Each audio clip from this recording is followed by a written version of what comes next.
पत्नी 7 महीने की प्रेग्नेंट थी और प्रेग्नेंट पत्नी के साथ जो पति था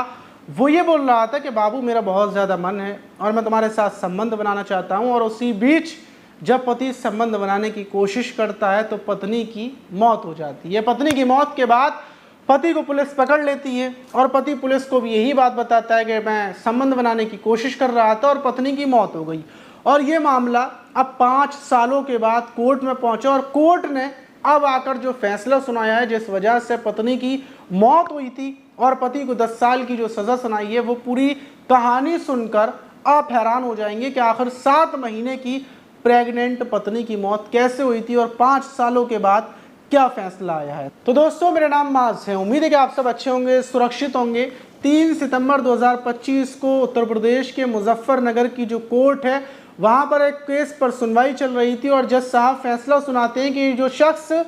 कटघरे में खड़ा हुआ है, इसको 10 साल कठोर कारावास की सज़ा सुनाई जाए और इसके ऊपर 56,000 रुपये का जुर्माना लगाया जाता है, क्योंकि इसने अपनी पत्नी के साथ जो घटना की है, जो हैवानियत की है, वो दरिंदों वाली की है। क्योंकि इसने अपनी 7 महीने की प्रेग्नेंट पत्नी को मतलब सिर्फ अपनी हवस के चक्कर में मौत के घाट उतार दिया और जो आसिफ था उसको कोर्ट मतलब सज़ा सुना देता है। सज़ा मिलने के बाद जैसे ही खबर ये आती है, और कोई खबर जानना चाहता था कि आखिर 5 साल के बाद जो आरोपी को सज़ा मिली है, पुलिस ने कैसे छानबीन की, तो पुलिस ये बताती है कि आज से 2020 की बात है, 5 साल पहले की बात है। 2020 की शुरुआत में ही ये जो मोहम्मद आसिफ था, ये कपड़ा व्यापारी था और इसकी शादी तबस्सुम के साथ की जाती है। तबस्सुम की उम्र लगभग 22 साल थी और शादी के बाद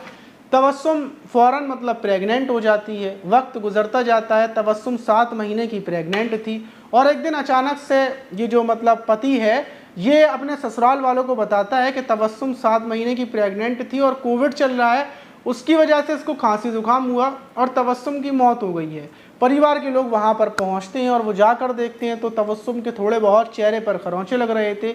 लेकिन जो ये लोग रहे थे तो वहाँ पर वीडियो बना लिए जाता है। लेकिन उस टाइम पर कोरोना का मतलब वक्त चल रहा था, कोविड का वक्त चल रहा था, इसलिए ज़्यादा कुछ नहीं होता और मोहम्मद आसिफ अपनी पत्नी को कब्रिस्तान में ले जाकर दफन कर देता है। पत्नी दफन हो जाती है और उसके बाद जो तबस्सुम के मामा थे वो नहीं मानते, मतलब तबस्सुम का परिवार तो मान जाता है, लेकिन मामा पुलिस के पास पहुंचते हैं और बताते हैं कि ऐसे मामला है, हमारी बेटी तबस्सुम को इसने आसिफ ने मौत के घाट उतारा है, उसकी मौत किसी कोरोना की वजह से नहीं हुई है। पुलिस को जब एप्लीकेशन मिलती है, पुलिस आसिफ को गिरफ्तार करती है। अब केस में पुलिस छानबीन करती है, आसिफ से जब सख्ती से पूछताछ करती है तो आसिफ बताता है कि मेरी पत्नी 7 महीने की गर्भवती थी और उसके बाद मैं एक दिन आया, मेरा संबंध बनाने का मन था, इसने मुझसे मना किया, मैंने इससे बहुत ज़्यादा ज़िद की। उस टाइम पर मेरे दिमाग पर हवस सवार थी और ये बराबर संबंध बनाने की मना कर रही थी और जब मैं संबंध बनाता हूँ तो इसके दर्द होता है और ये बेहोश हो जाती है और फिर दोबारा से जैसे ही होश में आती है, मेरा मतलब पूरा नहीं हो पाया था, मैं इसको पानी डालता हूँ और जब ये होश में आती है तो फिर दोबारा से मैं इसको मनाता हूँ और ये मना करती है। उसी बीच मैं गुस्से में इसके गले को दबा लेता हूँ और दबा कर मतलब मैं ये सोचता हूँ कि ये थाने में जाएगी, अपने परिवार वालों को बताएगी, तो इसलिए मैं इसको शर्मिंदगी से बचने के लिए इसकी गला दबाकर हत्या कर देता हूँ और फिर सबको फ़ोन कर देता हूँ, क्योंकि ये मुझे संबंध नहीं बनाने देती थी। कई महीनों से मैंने संबंध नहीं बनाए थे और फिर मैं हत्या कर कर मतलब इसका दफन भी कर देता हूँ। ये बात पति ने तब कबूल कर ली थी 5 साल पहले और तब से केस पर बराबर सुनवाई चल रही थी और आज 5 सालों के बाद कोर्ट ने अब आकर फैसला सुनाया है। तो आप समझ सकते हैं कि अगर अपराधी किसी जुर्म को कबूल भी कर ले